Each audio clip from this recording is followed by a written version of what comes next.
What are cryptocurrencies? Hey. What are NFTs? A non-fungible token. Time to buy Bitcoin. Bitcoin just seems like a scam. What's up, Bitcoin?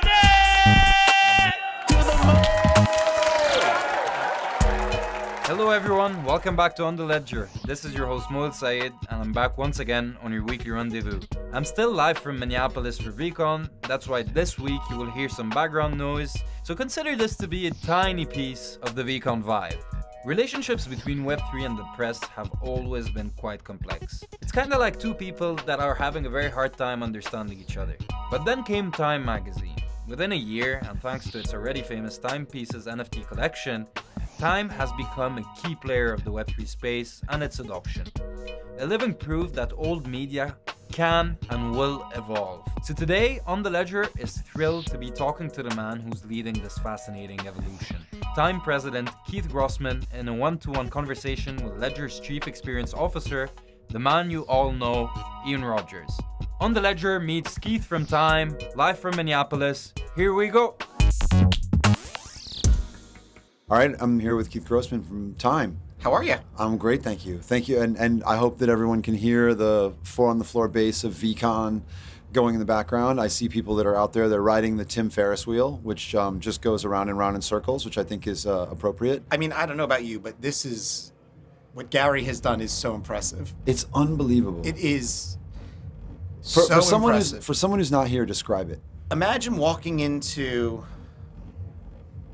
a football stadium and seeing 6,000 or 7,000 people that prior to seeing you only conceptually knew existed as PFPs, right? And some of the people I can identify other people, but most of the people you may know, but you don't know you know, but you've interacted with. And it's surprisingly more diverse than I thought it was going to be. And the attention to detail at every level is so impressive. And there's a tremendous amount of programming and excitement. And what you're seeing in my mind is, if you remember when Apple came out with the iPhones, you would have the people who would camp out in front of the Apple stores to get the latest iPhone. It feels like all of them are here in this stadium, and it's that type of excitement that I'm seeing. And for people who don't understand this space, it's okay, because it's early. But what you see in this space is a bunch of people who are really excited about what they know is to come. And right now, you actually, I think you missed it. You got to look out the window. It was Gary and like a gigantic chicken and an alien. Gary was sort of sending them off into the arena. And there you go. And what I found surprising, I really didn't know how it would work. What is VCon? I didn't know what that was, right? Is everyone staring at the stage and sitting in the audience and staring at the stage? But it feels much more like a carnival or like a county fair. I agree, but with a little bit of a slight twist. This space, we talk a lot about community. And I think that what we've seen here today, and like Gary has done this remarkably well, is, wow, is VFriends a community? Like, this is a community. Now, you see other communities in here. You see, the Bomb Squad community, you see the Timepieces community, people have been coming up to me, and it's been really humbling. You see, the Dead Fellas community, you see the artists getting celebrated, and it's really cool. But you definitely have what feels like a country fair meets carnival meets like family reunion type. Well, you have all of these communities that are being introduced to one another. I know. And that because I completely agree with you. And you know what I find really surprising, because VFriends, it is a very specific thing in a way, and it's Gary's thing. At the same time, I had lunch today with Snowfro and Tyler Hobbs. Their community is here, and they were really moved. At least speaking of the conversation I had with Snowfro, by the event and by exactly what you just described, which is the community of the event. And so, yeah, I have to hand it to him. He's done an incredible job pulling all of these communities together into something that feels really positive. And you know what? It's not surprising though, because for what it's worth, and Gary has been incredibly supportive to me personally and to Timepieces, but like he has helped so many communities and influenced so many people in this space. So it's not surprising that he is essentially a glue within so many communities. Yeah, incredible. Well, Keith, let's talk about your journey a bit. Let's give us just a sense of how you got to Time in 2 seconds. Sure. So I started at Wired. That's where I was introduced to the crypto space back in 2014, and rose from intern at Wired to associate publisher at Wired, and also ran Ars Technica, which is one of my favorite brands, and then went over to Bloomberg, and from Bloomberg, ended up at Time, right? And in each of those places, they were marked with moments of transformation. Right. So at Wired, we digitized the brand from a revenue perspective. Right. We were the first brand in all of Condé Nast to take over 50% of its revenue from print into digital. Right. At Wired, we launched the tablet edition with Adobe, where we built the digital publishing suite, and Steve Jobs held it up and said, "This is how a brand should actually think about itself on a device like this." With Ars, we looked at the power of the community. And Ars actually has been very influential in thinking about Web3, because Ars really has a powerful community. And we built what was called the Ars Accelerator, which won a Project Isaac Award for Digital Invention, which was a predictive algorithm that would say if an article was published, we could predict with a pretty high accuracy that it would hit over 100,000 page views within an hour and a half. Wow. And that grew the revenues of Ars 85% in 1 year. At Bloomberg, the task was, how do we bring all of the disparate platforms together into Bloomberg Media? And then during that time, we launched QuickTake, social mobile video, with the assumption that Twitter's the largest, news feed on the planet, but can't be trusted. Bloomberg has the largest newsroom on the planet. How can you overlap them and, give verifiable, trustworthy social mobile video content in the news space? At Time, the challenge was, how do you take this storied brand that's been 100 years old and evolve it for the next 100 years? And, Time was bought by Mark and Lynn Benioff about 4 years ago. I joined 3 years ago. And our strategy was never to enter into the Web3 space. There was so much that had to evolve with the brand. It wasn't like we were thinking about Web3. We were thinking about fixing the website and building newsletters and how do we expand the events and this and that. There's that great quote by the philosopher Mike Tyson of everyone has a plan until they get punched in the mouth. And it was 2020 that really led us to see, why always play catch up in Web 2 when we can leapfrog into Web 3? Why was that the right moment? And was it?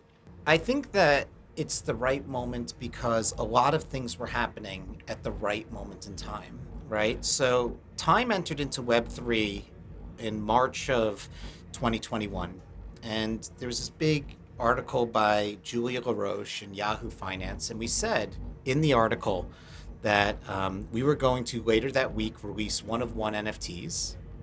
Within 30 days, we would accept cryptocurrency for digital subscriptions at Time. We took 32 at the time.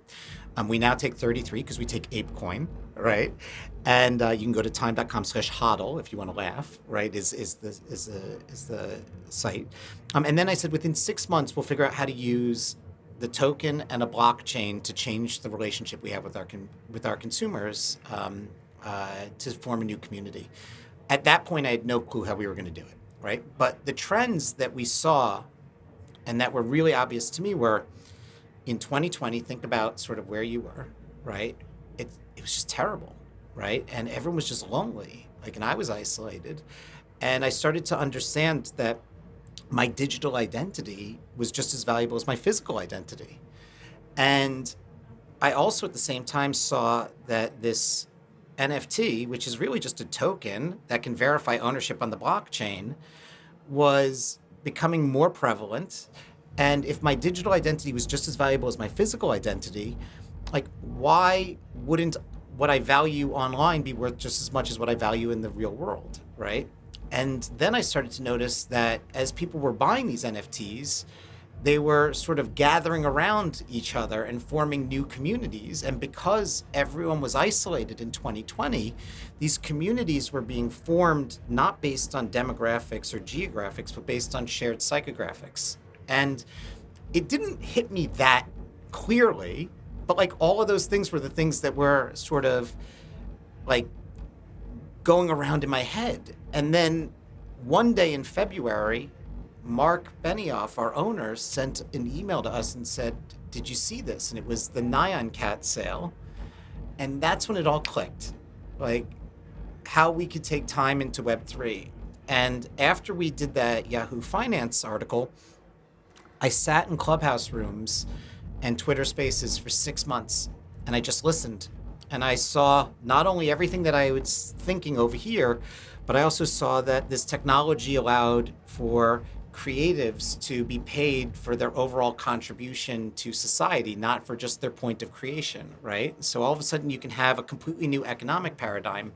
I saw that, that you can have a really powerful community base rally around a creator, and that a brand in this world's job is not to make it about itself, but to uplift that creator further and then be validated by a community, right?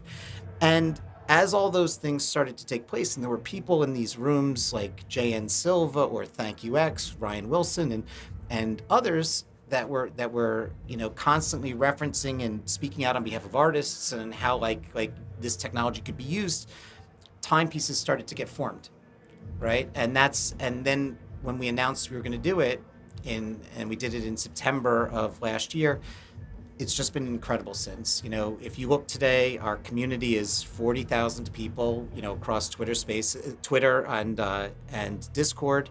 We've dropped 20,000 NFTs, 12,000 wallets own them, and 6,000 of the 12,000 wallets have connected their digital wallet to time.com to remove the paywall without giving any personal information to access the site. And how is it change? How did it change? And I want to come back to exactly what Timepieces is, but I'm curious also for you personally and professionally. How did it? I mean, you've gone all in professionally. Let's put it that way. Which I'm going to tell you, Keith, I identify with. I'm asking you this obvious question that people always ask me, and I know exactly how you feel about the question. I think, which is because people ask me what it's like to kind of go from LVMH to crypto, and my thought is like, that's not what I did. I went from Apple to LVMH, and then actually, Ledger makes far more sense than going to LVMH, right? So I have a suspicion it's the same for you. But you've kind of you've really changed your role, professionally to go all in on this. So what's your personal feeling? I had a moment in October of last year where I was walking with my wife. I was on 94th and Broadway in New York City, and I said to her, when I was at Wired, I sat on the East Coast as an observer of the digital revolution taking place, and I can tell you that I'm watching a bigger revolution take place from online renters to online owners, from privacy being in the hands of the platforms to privacy being in the hands of the consumer. And I said to her, like, I cannot sit back and just allow myself to be an observer in this. Like, I want to be a participant, and I want to shape it, and I want to shape it to be a positive internet experience, right? Like, I have an 8-year-old daughter named Ellie, and I want the internet that she has, which is going to be an immersive, metaversal, if that's a word. I think I just made up that word, but ownership internet. I want it to be a positive one, and I want to have shaped that in whatever capacity I can. And so against that backdrop, I spoke with the team at Time, and like that's why I wanted to make sure that I transitioned fully into Web3 over the course of this year, because I see this as a 20-year trend, not a small fad. And so why for you then is Time the right vehicle for that? I mean, I think that the Time brand is an amazingly powerful brand, right? And as I look at the Time brand, right, like it represents a lot to a lot of people, right? The red border represents trust, it's objective, and in a space where, there's a lot of good, but there's also equally bad, right? Which is why a brand, and this is a hugely self-serving comment I'm about to make for Ledger, but like why a brand like Ledger is very important in this space, because the bad actors are extraordinarily smart, right? But I think that a brand like Time provides a platform where we could validate a revolution that's taking place. And when you think about Time's place, historically, it's been to capture living history. And so a lot of the coverage that Time has done, right, whether they put Vitalik on the cover recently, which is something that we did, was not influenced by our Web3 activity. As a matter of fact, I found out that Vitalik was going to be on the cover with my team. And then after we found out that that was going to happen, then we actually went and built the decentralized issue and the NFT. But it wasn't before. It was after the fact that the editors deemed that this was a moment in time that we built that. And that's why we dropped it as an airdrop, as a surprise to everyone, because we didn't know that it was coming and we thought it was the right way to reward our community. I like that the brand has allowed my view of Web3 to validate sort of this revolution and this evolution that's taking place. And so that's why I think that Time is a great platform for that. It's interesting when you think about the history of media, how the internet has, really turned things inside out and upside down, and people have really had to adapt. And now, that makes sense when it comes to the internet, I would say, because the internet is a revolution of information. Now, I always say that where the internet was a revolution of information, Web3 is a revolution of value. Now, I think what's interesting is that you're applying that revolution of value, to an information brand, and so I'm really trying to think about what that could be. I think the other thing that I find interesting personally is that we all know it's quite early and it will evolve, tremendously from where we are today. Now, what I love about what you're saying is that, Time is actually that. It's about capturing moments in time.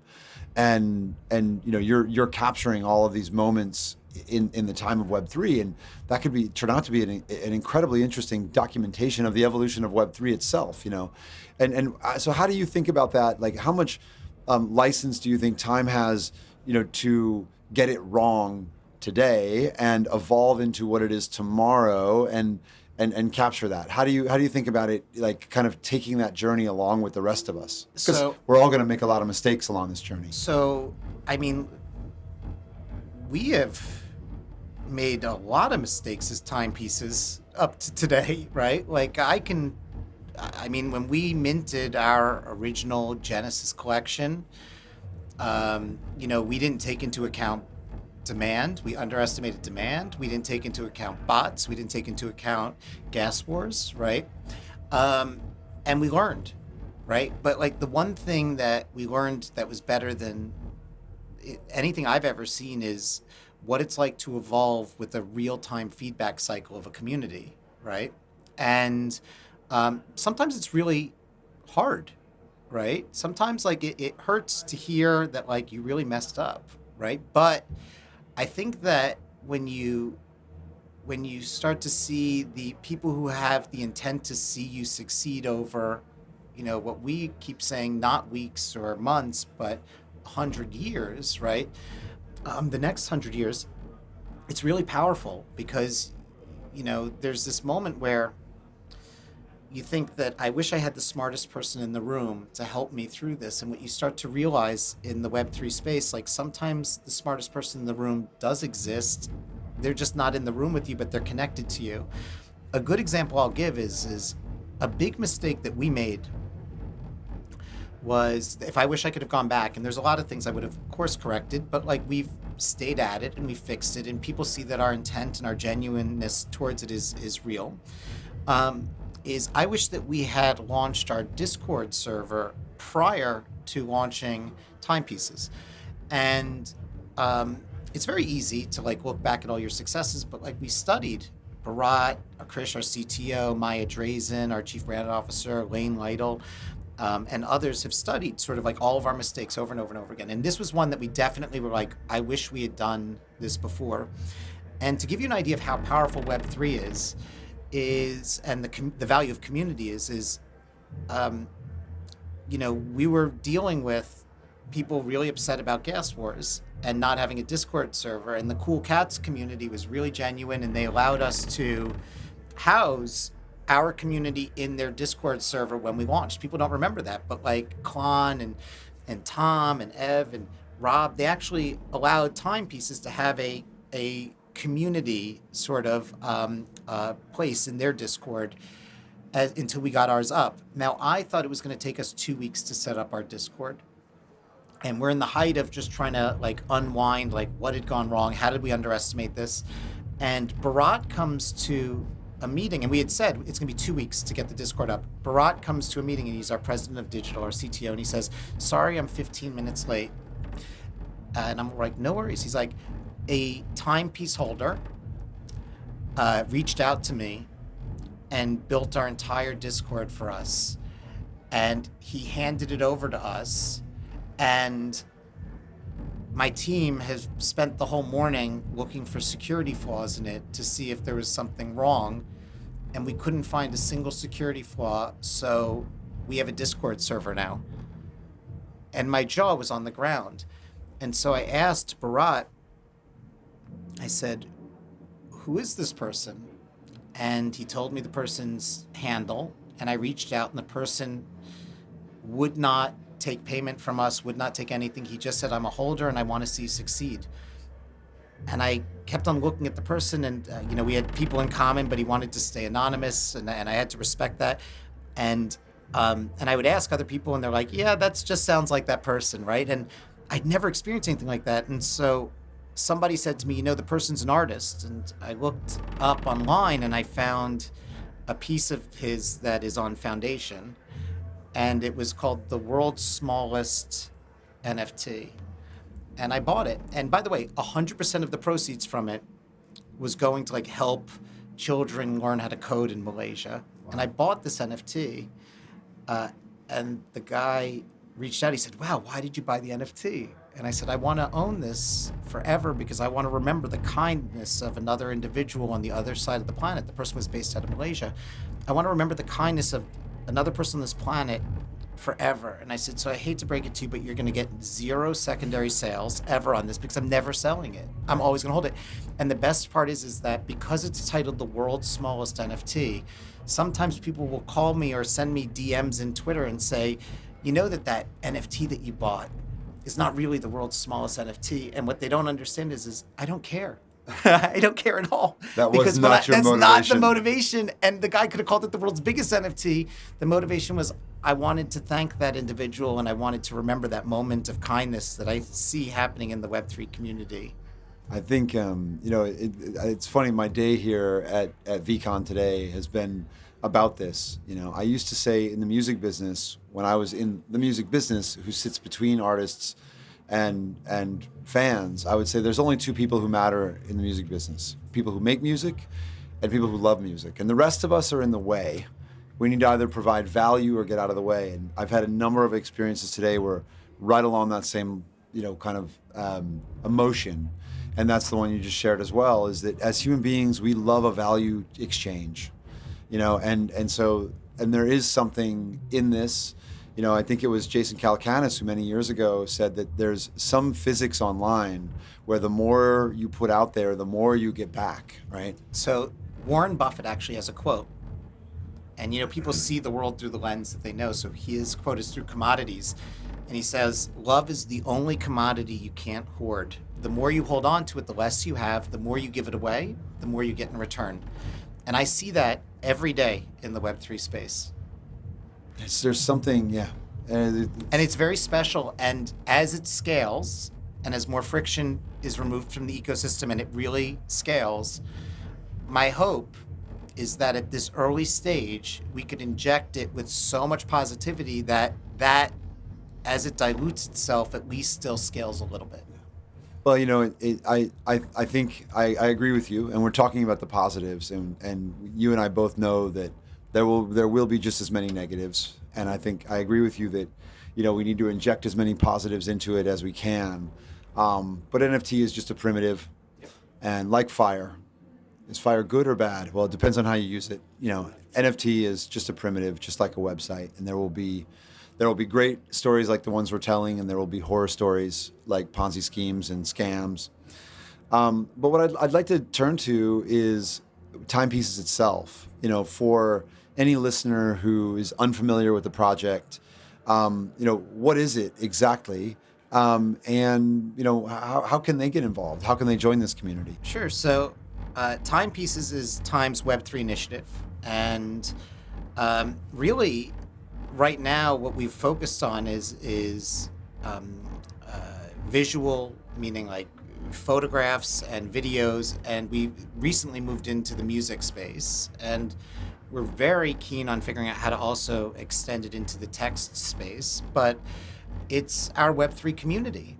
And it exists on Twitter at Timepieces, and it exists on Discord within a similar handle, which you could access through our Twitter handle if you don't want to look for it online. But it's our Web3 initiative to understand how to make sure that we can think about evolving our brand for the next 100 years. And, it started with, I would say, 40 artists that we dropped in September, about 5,000 pieces. And we now have 89 artists, and we've dropped about 20,000 pieces over 6 different collections.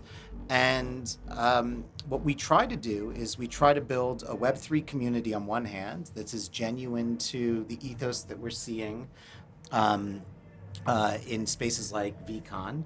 On the other hand, what we see is that we as a brand that has 100 years of impact and influence and relationships can really build a Web 2.5 bridge.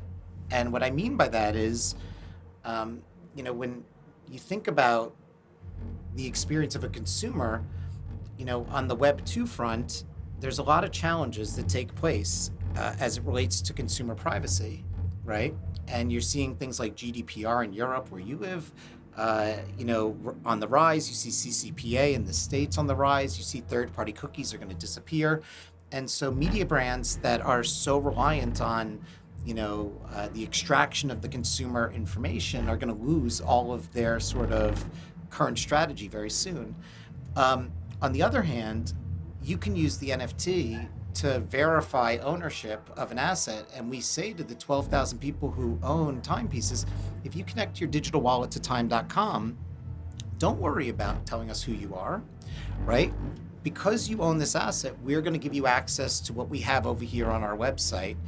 And the value proposition, I think, of the brand or the shift in mindset of the brand in this new equation is in Web 2, where the brands extract the information from the consumer or the platforms own the consumer information, and in Web 3, where the consumer owns their own information, you as a brand have to say to the consumer, here's something that you really truly value in return for your information, right? And so what we do with our Web 2 assets is we say to our Web 3 community, do you want to attend the Timepieces Person of the Year, the Time Person of the Year event with Elon Musk? And if you do, we're going to have a raffle for you. And by the way, we did this, and thousands of people entered in, and we're willing to give their personal information. We're willing to take a PCR test on spot. But they made the choice that they wanted to volunteer their information by entering into that raffle, right? Like, look at VCon. In return for attending, you made a choice of connecting your V friends to the wallet to then attend, right? And I think that shift is really important in terms of how we think about our relationship. But then the other thing is, and this goes to earlier in the day, we take our existing relationships, such as people like Deepak Chopra, and we bring it into the timepiece community and we say, you're stressed? Well, here's mental wellness with Deepak Chopra. And so we take the best of our content and our access over into Web 2 and bring it into Web 3, and we take what we can in Web 3 from those learnings and bring it into Web 2. I think that's incredible. I mean, the notion that you're taking the kind of, if I could follow the timeline, of technology, you have time, the information source of the pre-web world. You have the Web 2 world, which really has been about about a revolution of information, but also a revolution of tracking consumers, right? And you're saying, wait a minute, can we keep the revolution of information and subtract the tracking consumers part, and add in kind of this ownership model instead? Well, so it's really interesting. Like, when I say Web 3, I mean crypto, I mean DeFi, I mean NFTs, and I mean the metaverse, right? And when I say Web 3, sometimes, like, Web 1 is so obviously a read-write web, and Web 2 is a read-write social web, and Web 3 is a read-write social ownership web. But nobody ever really talks about it through the lens of privacy. And in Web 1, privacy is a nobody owns anything privacy, right? And in Web 2, privacy is a they own you privacy, right? They being the platforms, Facebook or Instagram or Twitter or whatnot. Web 3 is a you own you privacy, right? That's a very interesting shift to take place. And so you could still exist, right? Like, there's a lot of Web 3 that still exists on these centralized platforms. And it's not that Web 3 you become anonymous. It just means me as Keith Grossman, or you, right, don't have to give your personal information unless you choose to give that. Whereas that choice is not presented to the consumer in Web 2. Correct. For someone who owns 0 timepieces, where do they begin? Come into the Discord. Like, I mean, look, I don't want anyone to ever buy anything that they don't love, right? And I think that, what we're trying to do is build a values-based community, right? And those values of the Timepieces Discord and the 25,000 people that are in it, or the 30,000 people that follow Timepieces on Twitter, is inclusivity, it is optimism, it is constructive feedback, and it is this give first mentality. And we try to program it as such, and we try to moderate it as such. And my suggestion would be just join us in the Discord. And then if you want to look at some of the artwork that we have, you can go into time.com/timepieces, and you could see all of the different drops that we've done. And you could see all the artists that we've worked with that range from, Drift to Diana Sinclair to Kath Simard to Fuck Render. I mean, 89 artists in I'd probably say 31 countries of every different discipline. They come into the Discord and they talk with the community. We do a lot of programming. And if you really love or connect with artists' work, you could find them on OpenSea. What advice would you have for another publication? If somebody listening is an executive at another institution of a magazine, what would you recommend to them? What are they doing, or what should they let you be the pioneer here and you'll go get the arrows in your back, or do you think there's something that other magazines should be doing right now? Look, when I announced that we were going to enter into the space in March of last year, everyone after that Yahoo Finance piece came out texted me that I knew in this industry, and they asked me the same question: are you crazy? Right? And I mean, the answer is yes. Yes. I mean, I'm normal in that I could function in society without getting arrested, but that's about it, right? But in every really interesting moment in my career, that's what people have always asked, like, are you crazy? And I think that people should just ask why. Like, why are we doing what we're doing? Like, what is happening? And I think that if you took a moment and you looked at this revolution that's taking place from online rentership to online ownership and this shift in privacy, you're going to start to see that for media companies in particular, there's a lot of sort of faulty foundations in place. And I don't think any media brand should rush into this space if they're not ready to be fully committed to the space. But I would say think about your entry into the space in 3 facets. Phase 0. And phase 0 is acknowledge the space, right? Show people that you care. Show people that you're present. You know, I sat in Clubhouse rooms and spaces for 7 months before I launched Timepieces, and I just listened to the community, and I got a lot of good feedback, and I didn't really talk that much. Now I don't shut up, but I didn't talk that much, right? And I just listened. And I think that people have to realize that, you know, you have to show that you care, right? Before you can say, come join my brand. Phase 1 is, what is your launch going to be, and how do I bring that to market, and how do I do my drop that allows the token to be accessible so that way I can bring you into my ecosystem. But then phase 2 is where the hard work really is, and it's like, how do I sustain a community? How do I deliver to a community? How do I show up to a community? You know, every week, every Thursday at 10 a.m. Eastern Standard Time, 10 p.m. UTC, 10 a.m. Eastern Standard Time, 3 p.m. UTC. Sorry about that to anyone in UTC. We host a 1-hour weekly time hall where the entire leadership team of the Timepieces Web3 group at Time stands up in front of hundreds of people and tells the community, like, where are we taking this? What are we working on? Where are we going?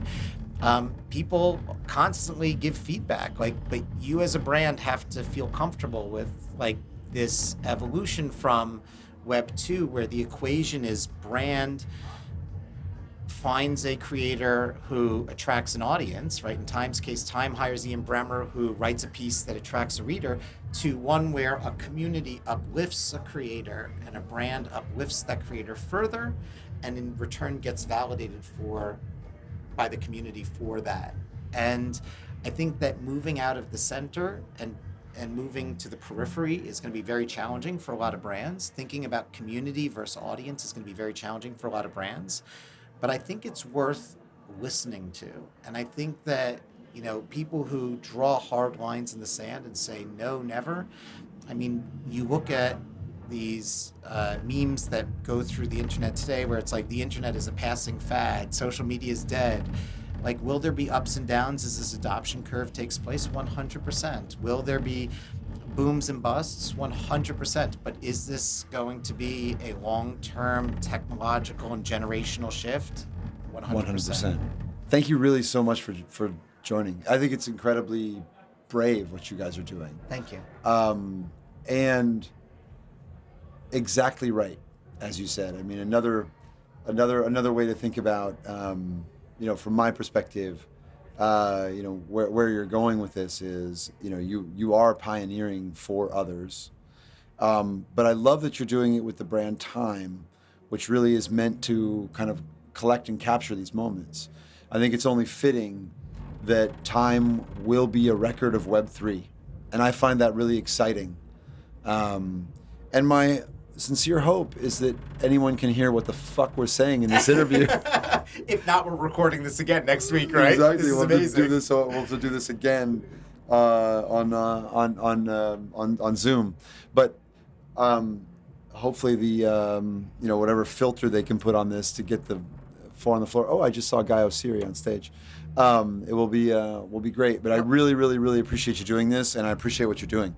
Well, thank you. And if I can, on one last parting word, you know, we were very fortunate that the great team at Ledger came to the Timepieces community and talked about security to our community.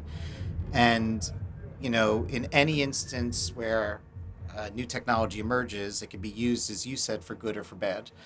And the one thing I can assure you about this space is that there's a lot of smart people in the space. The word degen is very deceptive. Like, it doesn't capture the brilliance that's actually in this space, the pure brain power that's in the space.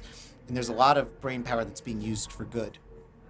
But there's some that's actually being used for bad. And I think that you and your team have put together a offering and a product that I personally use. And so I have no problem endorsing, because I've seen it and I've seen the value that it provides in terms of like being able to go to sleep at night. And so, kudos to your team and to your organization for providing that type of safety and protection in this moment in time, as people start to realize that their digital assets are going to be worth just as much as their physical assets. No, thank you very much. Really appreciate you saying that. And I think, that recognition that on some level your wallet, whether it's Ledger or otherwise, will sit at the center of your digital life. Yep. It'll be the thing that you take with you from space to space. So having that secure and having that in your custody is incredibly important. So thank you. And we're really happy to be a part of this, with organizations like yours. It's a super exciting moment. So thanks, Keith. Thank you. That's it. What an insightful conversation with Keith and Ian. I loved every minute of it. If you've enjoyed this as much as I did and haven't subscribed to our show yet, go on and hit that subscribe button to get more of this. This was On The Ledger from VCon with your host Moul Sayed. Till next time, see ya! This content is provided for informational purposes only and is the sole expression of our opinion and should not be relied upon as legal, business, investment, or tax advice. Do your own research. Any loss or profit is your sole responsibility. Stay safe.